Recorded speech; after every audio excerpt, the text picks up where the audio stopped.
presenta déficit motor, debemos de sospechar de otra causa y estamos en la obligación de mandarle una tomografía. Algo muy importante, ¿cuáles son los síntomas? Antes de desarrollar lo que es la eclampsia, pues en un 75% de los pacientes presentan cefalea, en un 20% la paciente presenta dolor en epigastrio, en un 75% alteraciones mentales, en un 30% vómito, y pues el 100% de las pacientes presentan convulsiones. Bueno, antes hablábamos de que la eclampsia se divide a espasmo vasogénico, algo así. Ahora, pues en la actualidad no se habla de eso, sino que es la teoría de una encefalopatía hipertensiva. Pero ¿qué es lo que pasa? Bueno, primero, la paciente para convulsionar por eclampsia debe de tener presiones arteriales elevadas. Estas presiones arteriales elevadas nos van a permitir una pérdida de la autorregulación cerebral, lo que nos va a llevar a una dilatación pasiva de las arteriolas con extravasación pasiva de las proteínas y líquidos, provocando lo que es un edema vasogénico intersticial que va a causar las convulsiones, que es la eclampsia. Entonces, ¿qué es lo que pasa? Nosotros tenemos un sistema de autorregulación. Entre 50 y 100 esta autorregulación funciona. Si nosotros aumentamos la presión, el vaso sanguíneo se va a modificar. Si la presión aumenta, se va a hacer más chiquito para que el flujo sanguíneo no llegue con demasiada intensidad a nivel central. Pero si nosotros pasamos y se rompe la autorregulación, que depende de cada paciente, esta cifra, si es mayor de 150, se rompe la autorregulación, entonces esta va a provocar que ya esa modificación que hace el vaso sanguíneo de hacerse más pequeño o más grande, dependiendo de la presión, se va a perder. Y esto va a provocar una extravasación de líquidos y proteínas, te va a provocar un edema vasogénico y esto te va a dar la convulsión por eclampsia. Como ven, para tener una convulsión por eclampsia debemos de tener una paciente hipertensa. Si no hay hipertensión, esta convulsión no es una eclampsia. ¿Por qué es importante el control de la presión arterial? Pues porque el 46.4% provocan hemorragias cerebrales, que es la causa de muerte, la principal causa de muerte por eclampsia. En un 34.5% hay un desprendimiento prematuro de placenta normoinserta. Más del 90% está asociado a una eclampsia y hay ceguera transitoria entre 1 y un 3% secundaria a una ceguera cortical, un desprendimiento de retina, una oclusión de la vena retiniana o una hemorragia retiniana. Por lo tanto, debemos actuar de manera adecuada y rápida para el control de esta presión y evitar todas estas complicaciones. Ya hablando del manejo de estas pacientes, la eclampsia se debe de considerar como un colapso materno, entonces debemos de hacer siempre el ABC. En eclampsia, primero debemos de ver si hay una vía aérea permeable. Recuerda que al momento de convulsionar, la causa de obstrucción de la vía aérea es la lengua y debemos de proteger a la embarazada de una obstrucción de la vía aérea por la lengua al momento de convulsionar. Hay que evaluar el estado neurológico posterior a la convulsión. Si el estado neurológico no vuelve a 15 de Glasgow, pues debemos de sospechar de otra causa de convulsión. Debemos de administrar oxígeno. Si el oxígeno está, la saturación de oxígeno está menor de 93%, es un predictor de efecto adverso en preeclampsia, por lo cual debemos de mantenerlo mayor de 94, pero no menor de 98. Recuerde que también el oxígeno es tóxico, tanto para la madre como al feto, entonces no mayor de 98. Debemos de colocar a la paciente en decúbito lateral izquierdo para descomprimir los grandes vasos. En el B debemos de valorar la vía aérea. Siempre debemos de tener un experto de la vía aérea, porque la paciente embarazada se considera una vía aérea difícil por todos los cambios anatómicos, por todos los cambios fisiológicos que suceden durante el embarazo. Se considera un estómago lleno por el leve vaciamiento gástrico. La mucosa oral y de la vía aérea están edematizadas y pueden sangrar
hay una extravasación de líquido a los terceros espacios.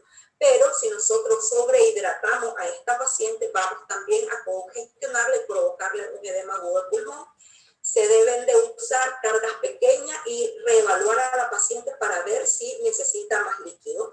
Se recomienda 1 ml por kilo hora. Debemos siempre que canalizamos tomar muestras y cruces de hemoderivados porque recuerden que tiene alto riesgo de hemorragia y debemos de hacer una monitorización continua. Se debe de usar y se prefiere un monitoreo no invasivo en las pacientes embarazadas. En estos estudios que se hicieron hace mucho tiempo, pero que son muy bonitos porque era cuando se podía, o sea, se usó Swan Ganz, y en esta paciente, entonces en esto se comprobó que posteriormente a las cargas de líquidos, tanto el índice cardíaco, como pueden ver acá, de 3.2 posteriormente a las cargas de líquidos, el índice cardíaco mejoraba a 4.5 en cada uno de los 3 estudios, mejoró el índice cardíaco y había una disminución significativa de las resistencias vasculares sistémicas, como pueden ver acá. Así que sí es buena idea ponerle líquido a las pacientes, pero de una manera adecuada. Recuerden soluciones balanceadas con cargas pequeñas. En cuanto al tratamiento antihipertensivo, ¿cuál es el que yo debo de usar? Siempre se debe de tratar a la eclampsia como una emergencia hipertensiva, tratándola con antihipertensivos intravenosos. Podemos usar la letalol, hidralazina y aquí en esta guía también te ponen la nicardipina. ¿Cuáles son las dosis de estos fármacos? Pues la letalol es de primera elección. Podemos comenzar con bolos de 20 miligramos, vamos subiendo 20 miligramos, 40 y así sucesivamente de 10 a cada 15 minutos. Podemos poner una dosis máxima de 200 ml. Algo, si no podemos controlar la presión, se recomienda que se puede poner en infusión de 1 a 2 miligramos por minuto. Podemos usar nifedipina de acción rápida, 10 miligramos bioral cada 10 a 15 minutos, no más de 50 miligramos. Podemos usar hidralazina como segunda línea, de 5 a 10 miligramos en bolo, o podemos usarla en infusión de 0.5 a 10 miligramos por hora, dosis máxima 30 miligramos. En este estudio ustedes me dicen cómo podemos poner como tratamiento para la emergencia la nifedipina. Pues en este estudio compararon el uso de nifedipina oral con el uso de la betalolivir. El objetivo del estudio era mantener unas presiones arteriales menor que 150/100, una adecuada diurexia y sin efectos adversos.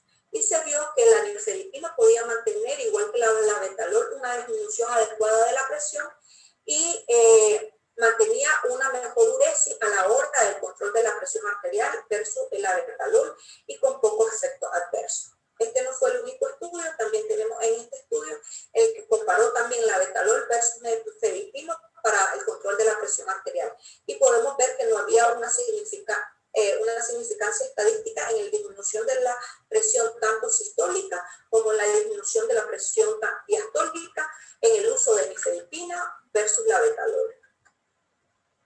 En cuanto a algo muy importante es que no se les olvide, el tratamiento antihipertensivo IV nos sirve para disminuir la presión de una manera rápida, pero quien nos va a mantener el control de esta presión durante el tiempo es los antihipertensivos orales. Por lo tanto, debemos de usar antihipertensivo IV y al mismo tiempo el antihipertensivo oral. Aunque vaya a quirófano con un traguito de agua o con la saliva, se le debe de dar el antihipertensivo oral. ¿Y cuál es el antihipertensivo oral que debemos usar? Ya sabemos de primera línea siempre la betalol oral, podemos usar alfa-metildopa, nifedipino, hidralazina. Algo muy importante es que si la paciente está embarazada, estas son las 4 opciones que podemos usar. Si la paciente no está embarazada, podemos usar cualquier tipo de antihipertensivo, evitando los IECAS. En cuanto al tratamiento para las convulsiones, ya les dije que la paciente con crisis hipertensiva que convulsionan por embarazo es por la presión arterial. Entonces, el tratamiento para el control de la crisis hipertensiva es el control de la presión arterial. El sulfato de magnesio es un estabilizador de membrana que nos va a evitar la siguiente convulsión. Hay varios esquemas que ustedes pueden usar. Tenemos el esquema de Sussman, Sibay. Se pasan 4 gramos de impregnación y se deja 1 gramo por hora durante 24 horas. En este estudio se vio el sulfato de magnesio versus placebo y el sulfato de magnesio fue superior al placebo para evitar las convulsiones. ¿Por qué no debemos de usar ni diazepam, benzodiazepina o fenitoína durante las convulsiones por preeclampsia? Entonces, porque ya sabemos que la fisiopatología no es un foco epileptógeno, sino que es secundaria a una encefalopatía hipertensiva. Debemos de controlar la presión. En este estudio, donde compararon sulfato de magnesio y diazepam, fue una revisión de 7 estudios en un total de 141 mujeres en que evaluaron el sulfato de magnesio versus diazepam, encontrando de que el sulfato de magnesio era mucho mejor para disminuir la mortalidad materna y disminuía la reducción de las convulsiones.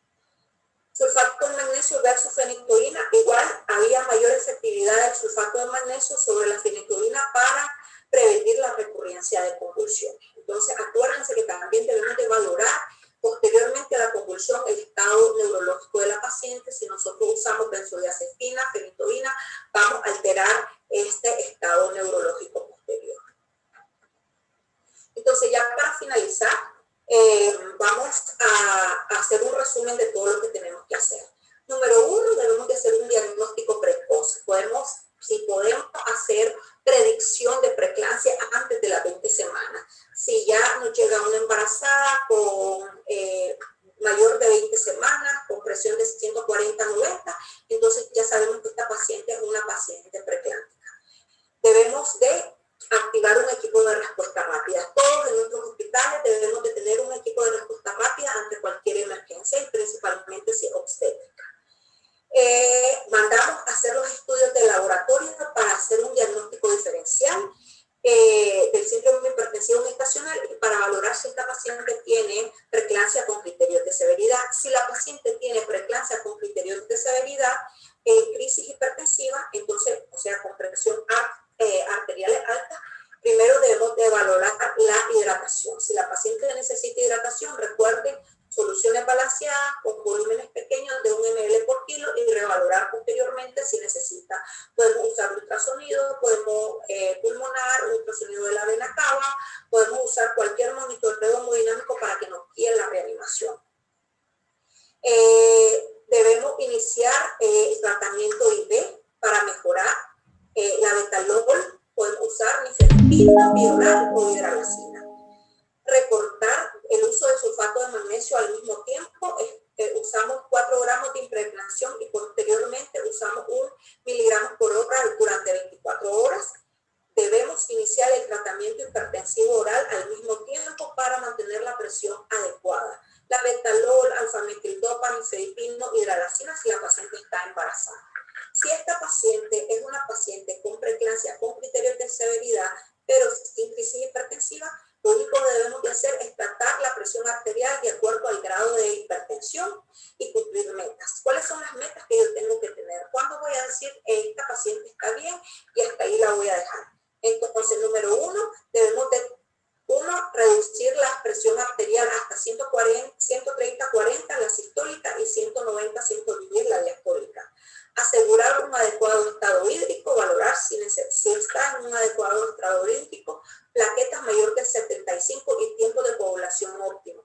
Recuerden que esta paciente muy probablemente su vía de finalización del embarazo va a ser vía cesárea. Y algo muy importante es que esta paciente desarrolla hemorragia postparto. Entonces debemos de estar listos para si presenta alguna de estas. Una diuresis debe ser mayor de 0.5 ml por hora, la saturación mayor de 94, menor de 98 y un monitoreo no invasivo continuo. Si nosotros tenemos a una paciente que presenta una eclampsia, convulsiones, estamos enfrente de un colapso materno. ¿Qué es lo que debemos de hacer? Pues siempre el ABC que yo les hablé.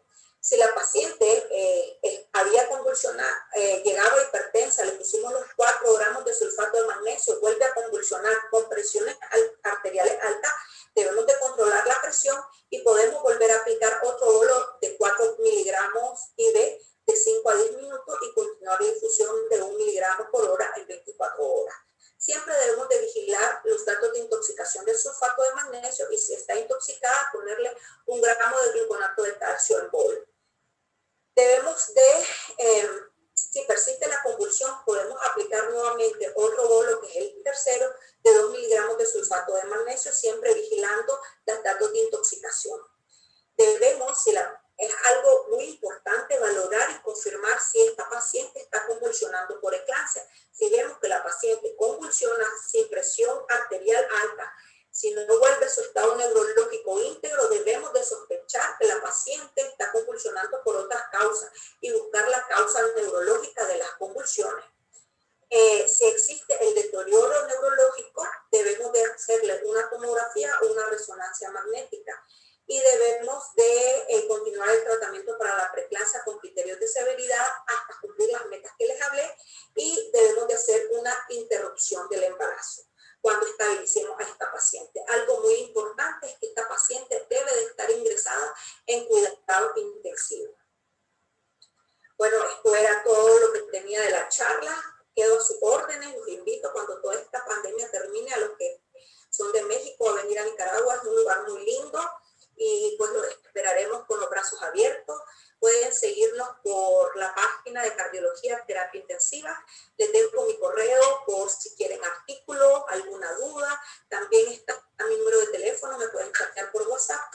Y pues nosotros aquí en Nicaragua, con la Cardiología Terapia Intensiva y la Asociación Nicaragüense de Medicina de Emergencia, hacemos capacitaciones y cursos de emergencias obstétricas para formar lo que es los equipos de respuesta rápida y hacer un manejo multidisciplinario de estas pacientes. En este mes vamos a tener 2 cursos, el 24 de abril en Matagalpa, en el norte del país, y el 17 aquí en Managua. Así que cualquier cosa, si quieren preguntas acerca del curso, me pueden llamar, me pueden poner un mensajito y con gusto yo les atiendo.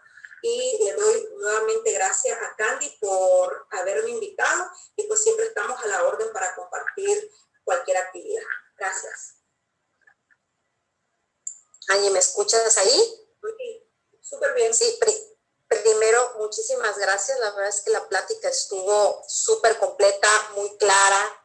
Un tema tan amplio, lo lograste resumir prácticamente en 50 minutos, pero todavía no te vas a librar de algunas preguntas que ahorita te están poniendo aquí, y seguramente va a haber algunas observaciones que también incluso yo te quiero comentar. A ver, voy a pasar aquí a las preguntas que hicieron. La primera pregunta es,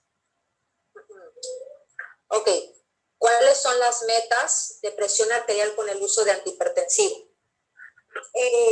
Las metas de las presiones arteriales, 140, 130, 140 y 190. Yo se las puse. Esas son las metas. O sea, no debemos de tener presiones arteriales muy bajas, porque acuérdense que lo que nos pasa a nosotros es de que vamos a tener una disminución del flujo uteroplacentario y podemos provocar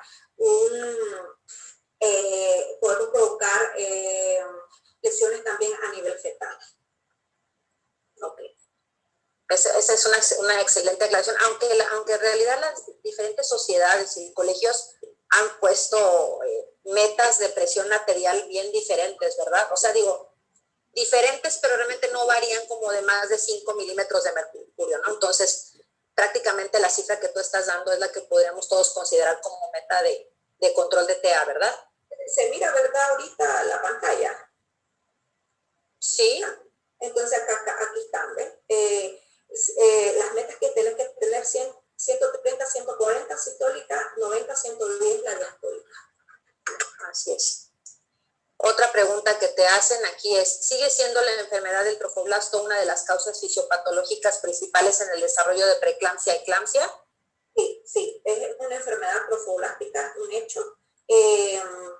Lo que hay es una mala, como expliqué, lo que hay son 2 grandes factores. Número 1, que la madre no se adapte a los cambios fisiológicos del embarazo, y número 2, que hay una mala adaptación placentaria. Y la mala adaptación placentaria se debe a que hay una mala adaptación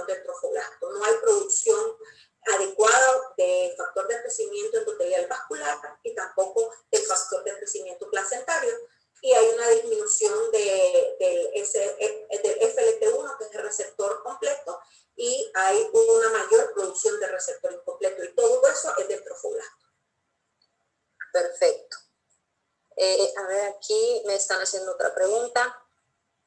Bueno, que seguramente ya también lo mencionaste en el esquema final. ¿Qué se debe hacer cuando la paciente desarrolle eclampsia cerca o durante el parto? ¿Y cuál es el método alternativo al no disponer de sulfato de magnesio?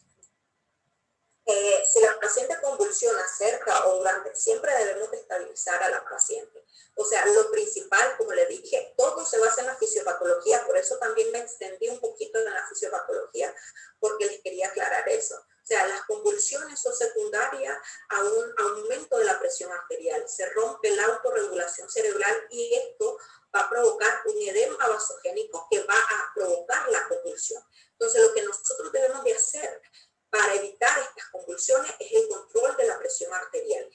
Si nosotros tenemos una presión arterial adecuada, esta paciente no va a dejar de convulsionar. Y claro que debemos de poner el sulfato de magnesio para disminuir el riesgo de la próxima convulsión.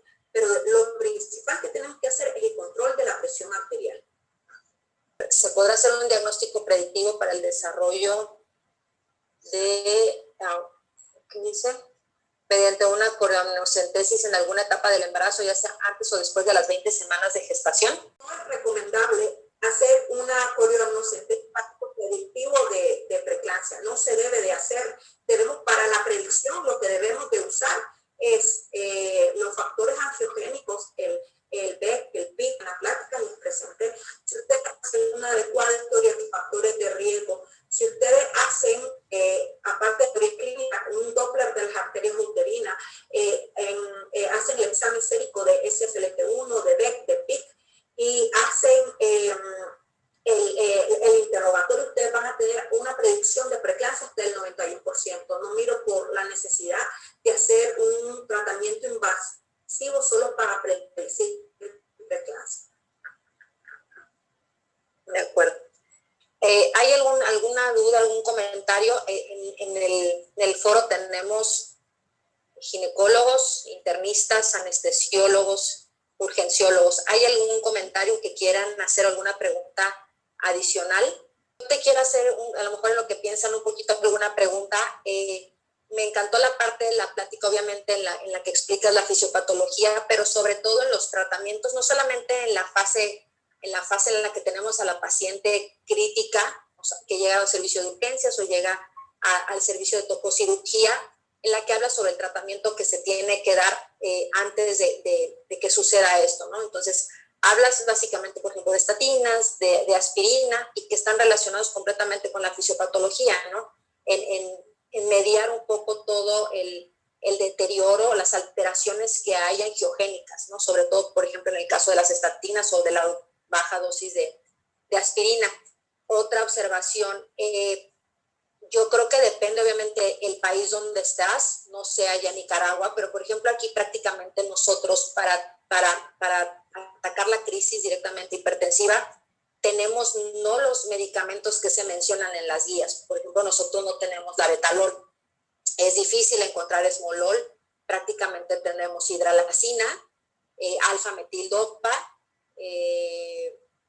nifedipino y nada más. Entonces, ¿tú podrías hacernos alguna sugerencia sobre esto?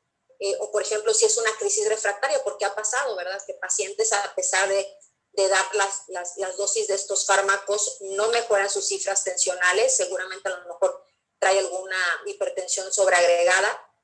¿Qué medicamentos podrías recomendar que nosotros tenemos disponibles? Nosotros tenemos nitroglicerina, nitroprusiato. ¿Qué podría sugerirnos para este tipo de pacientes o de acuerdo a los medicamentos con los que nosotros contamos para su atención? Bueno, algo muy importante es de que, pues, ya vieron los dos estudios que presenté y que no es de ahorita, de que ustedes no pueden, el Abetalol es el de primera línea, porque si no tenemos, ustedes pueden usar nifedipino de acción rápida y tiene la misma eficacia, disminuye la presión tanto diastólica como sistólica sin diferencia significativa en cuanto al Abetalol, que es bastante adecuado, pues aunque la tengamos en UCI con una sonda nasogástrica, lo podemos administrar sin ningún problema. También pueden usar, si la paciente tienen, ¿qué medicamentos me dijiste? Amacidralacina, alfa-metildopa y nifedipino prácticamente. todo vía oral. Entonces, así es. Lo que pueden usar en la emergencia es la nifedipina.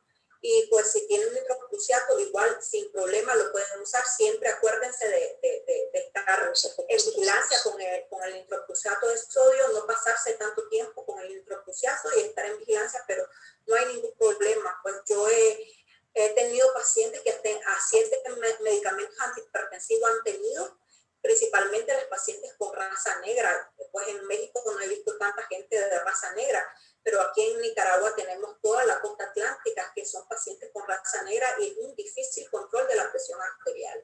Y siempre pues tener en cuenta de que posteriormente al embarazo, las primeras 4 horas van a ser críticas porque cuando hay liberación de SFLT1 y de endoglobulina que aumenta la presión arterial, pero posteriormente esas 24 de la placenta del tromboblasto ya se va a disminuir lo que es paulatinamente, si no tiene lesión renal ni hepática, y va a comenzar a depurar la SFLT1 y la endoglobulina, que son las que provocan la hipertensión arterial en el embarazo. Entonces, estabilizar a esta paciente y tratar de finalizar el embarazo en las mejores condiciones, tanto materno como fetal. Algo muy importante es saber de que no hay un tratamiento conservador de la preeclampsia, sino que es un tratamiento expectante. Si yo tengo una paciente con preeclampsia con criterios de severidad, si es por presión arterial, yo le puedo dar chance a la paciente embarazada, al bebé, ¿verdad? Si no tiene las semanas de gestación adecuadas para interrumpirlo, yo puedo hacer un manejo expectante, iniciar maduración pulmonar para posteriormente a la maduración pulmonar interrumpir el embarazo. Pero el único criterio de seguridad que me permite hacer eso es la presión arterial, que pongamos, le llega con 220, 110, yo controlo la presión, tiene cifras tensionales altas, no hay ninguna alteración en los exámenes de laboratorio, no hay falla hepática, no hay falla renal, nada. Entonces yo puedo darle chance para hacer maduración pulmonar. Pero si esta paciente posteriormente, antes que termine los 2 días de la maduración pulmonar, comienza a presentar cifras hipertensivas altas que yo no puedo controlar y alteraciones en los exámenes de laboratorio, yo debo de interrumpir este embarazo, porque si no vamos a complicar a la paciente y es donde nosotros entramos en problemas o conflictos con los obstetras, principalmente los maternos fetales, que ellos quieren ser más conservadores para la ganancia de peso, y pues lo que vamos a estar es exponiendo tanto a la madre como al feto.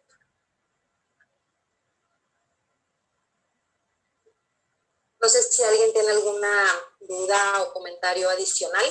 Hay muchas cosas, porque se han publicado varias cosas y creo que me encantó cómo abriste la plática respecto a que el manejo de estos pacientes es multidisciplinario.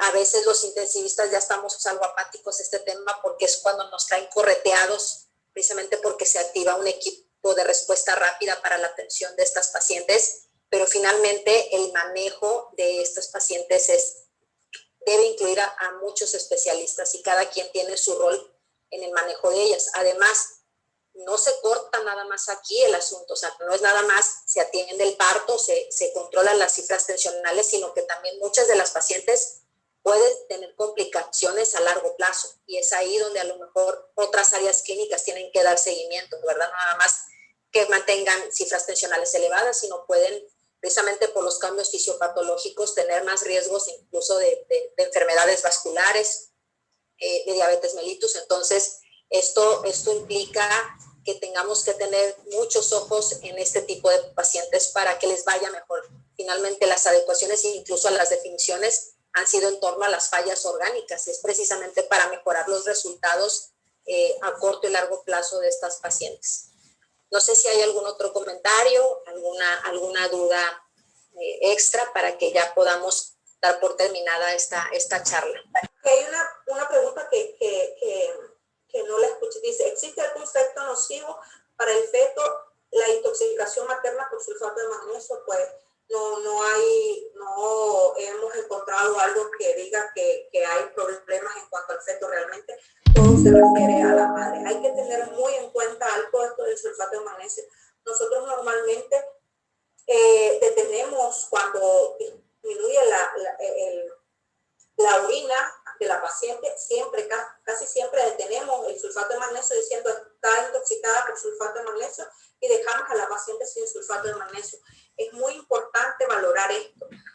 nosotros debemos de tener, es más el daño que se le hace si nosotros quitamos el sulfato de magnesio en esta paciente de que si lo dejamos. Recuerden que la preeclampsia en sí da daño renal agudo. Probablemente no es intoxicación por sulfato de magnesio lo que tiene, sino su lesión renal aguda, lo que la paciente tiene. Tienen que tener un valor sérico de sulfato de magnesio. No se ha visto que niveles menores de 4 de sulfato de magnesio hacen una intoxicación. Tienes que tener hasta 6 de sulfato de magnesio para que disminuyan los reflejos papilares y los reflejos en general. Y no hay ningún problema con que disminuyan los reflejos. Tienes que tener 7, 8 para que haya una falla respiratoria. Si la paciente igual la tenemos entubada y esto, pues no tenemos que correr ni tener miedo a la intoxicación por sulfato de magnesio, porque algo que en la UCI lo podemos controlar. Es más riesgoso dejar a la paciente sin sulfato de magnesio o creer que esté en una intoxicación. O sea, siempre hay que tener en cuenta, vigilar y tener una cifra sérica. O sea, si tiene 4, 3 de sulfato de magnesio y dejó de orinar, yo puedo justificar que lo que se trata es de una lesión renal aguda y que por eso no suspendo el sulfato de magnesio, porque no es una intoxicación por sulfato de magnesio. Entonces, hay que valorar riesgo-beneficio, pues en la terapia intensiva nosotros tenemos vigilada 24/7 y nos podemos enterar de manera rápida y actuar de manera rápida en cuanto a una intoxicación por sulfato de magnesio. Esa pregunta que aquí estaba. El Doppler de las arterias uterinas para predicción únicamente. Pues sí, el Doppler de las arterias uterinas es muy importante. Se debe hacer en el primero y en el segundo trimestre. Y sí, es algo que nos ayuda a predecir. Es súper importante la predicción. Y no solo predicción, posteriormente se toman decisiones de la interrupción o no del embarazo dependiendo del ultrasonido fetal que el materno hace. O sea, nosotros tenemos una paciente con preeclampsia grave, debemos de llamar al perinatólogo para que haga todas las mediciones, no solo de las arterias uterinas, sino de todas las mediciones que ellos hacen para que nos indiquen, porque nosotros solo estamos viendo lo macro, lo grande, a la embarazada, pero debemos de saber cómo es que el niño, si está con una restricción de crecimiento, y hay datos en el Doppler de las arterias uterinas, esta nos va a indicar si es necesaria interrupción del embarazo de manera inmediata. Aquí hay otra pregunta más. ¿Alguna alternativa farmacológica ante eclampsia refractaria de uso de sulfato de magnesio? ¿Alguna? Dice, alternativa farmacológica ante una eclampsia refractaria al uso de sulfato de magnesio. Si la paciente tiene una eclampsia refractaria, número 1, no ha controlado la presión arterial. Debemos de controlar la presión arterial. No es el sulfato de magnesio, vuelvo y repito, que nos va a controlar la presión arterial. El sulfato de magnesio nos va a prevenir la siguiente convulsión. Debemos de controlar la presión arterial. Si tenemos una presión arterial controlada y la paciente sigue convulsionando, significa que no es una eclampsia, que está convulsionando por otras causas y debemos de buscar cuáles son estas causas, hacerle un estudio de imagen, una resonancia, una tomografía, para ver por qué está convulsionando. Porque una paciente que tiene eclampsia, que convulsiona, con presiones arteriales bajas, no es una eclampsia.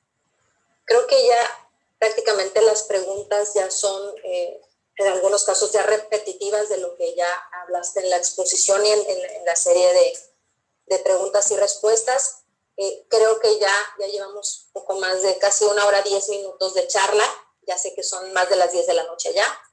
Entonces, creo que ya es tiempo de dar por finalizada la sesión, sin antes agradecerte nuevamente tu participación. Estuvo muy interesante la charla. La verdad es que bien explicaste fisiopatología. Se tarda mucho tiempo y toma leer muchos artículos para poder entender un poquito la fisiopatología de esta enfermedad, y abordaste los temas que precisamente necesitamos saber todo el equipo multidisciplinario que atiende este tipo de pacientes. Sin más ya comentarios ni otras preguntas, pues nos despedimos y doy gracias a todos los participantes. Tuvimos un excelente aforo, más de 92 asistentes en 2 países, entonces pues fue un éxito total. Muchas gracias, y gracias al Grupo Cardiología y Terapia Intensiva, y obviamente pues a todos los miembros del Colegio de Medicina Crítica de Sonora por acompañarnos y obviamente a los especialistas que tenemos aquí, que como lo mencionábamos, internistas, urgenciólogos, anestesiólogos, ginecólogos y también residentes. Muchas gracias, Angie, por todo. Gracias por invitarme y espero que pronto nos volvamos a ver y nos vayamos de shopping. Claro, unos taquitos en Sonora. Gracias a todos. Un abrazo fuerte, Angie. Gracias por acompañarnos. Bye.